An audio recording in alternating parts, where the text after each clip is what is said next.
নতুন করে ভয়ের সংস্কৃতি এই বাংলাদেশে আমরা আর গড়ে উঠতে দেব না।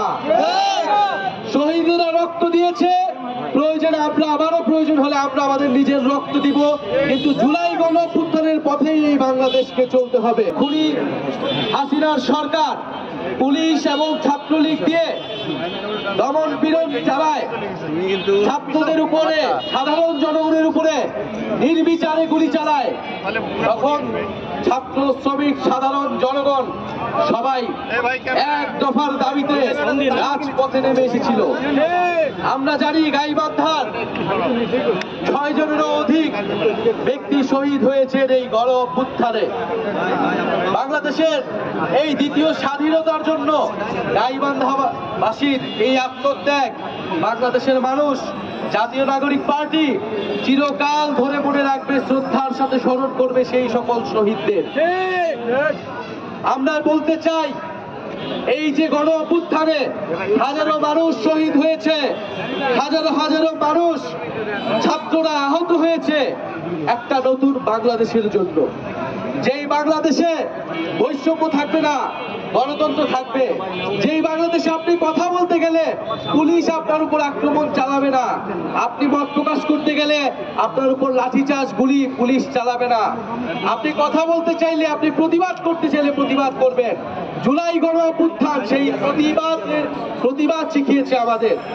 আমরা যেন সেই প্রতিবাদ থেকে সরে না আসি। আমাদের যে অধিকার, আপনাদের যে ন্যায্য অধিকার, আপনাদের এলাকার সমস্যা, সেগুলো আপনারা বলবেন, নির্ভয়ে কথা বলবেন। আমাদের ভয় কিন্তু 2024 সালে ভেঙে গিয়েছে। নতুন করে ভয়ের সংস্কৃতি এই বাংলাদেশে আমরা আর গড়ে উঠতে দেব না। শহীদরা রক্ত দিয়েছে, প্রয়োজনে আমরা আবারও প্রয়োজন হলে আমরা আমাদের নিজের রক্ত দিব, কিন্তু জুলাই গণঅভ্যুত্থানের পথেই এই বাংলাদেশকে চলতে হবে।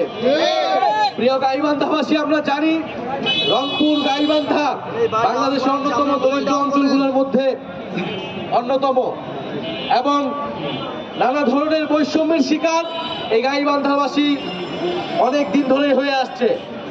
আমরা আপনাদের জন্য কাজ করতে চাই। আমরা একটি নতুন দেশ গড়ার ডাক দিয়ে এবার রাজপথে নেমেছি। 2024 সালে আমরা শেখ হাসিনাকে উৎখাত করার জন্য রাজপথে নেমেছিলাম। এখন আমাদের উৎখাত হয়েছে, পতন হয়েছে, কিন্তু নতুন দেশ এখনো গঠন হয়নি। সেই নতুন দেশ গঠনের জন্য এবার আমরা রাজপথে নেমেছি। আমরা গাইবান্ধা দিয়েই শুরু করেছি, কারণ গাইবান্ধা থেকে আমরা মনে করি যে পিছিয়ে পড়া মানুষ, যারা অর্থনৈতিক বৈষম্যের শিকার, যাদের অধিকার এখনো আদায় হয়নি, তাদের কথা আমরা 64 জেলায় পদযাত্রা করব, এবং 64 জেলার মানুষের কথা শুনে আমরা জুলাইয়ের ইস্তিহার, জুলাইয়ের ঘোষণাপত্র সরকারের থেকে আদায় করব। এই ঘোষণাপত্রে আপনার আমার অধিকারের কথা লেখা থাকবে, আপনার আমার দায়িত্বের কথা লেখা থাকবে।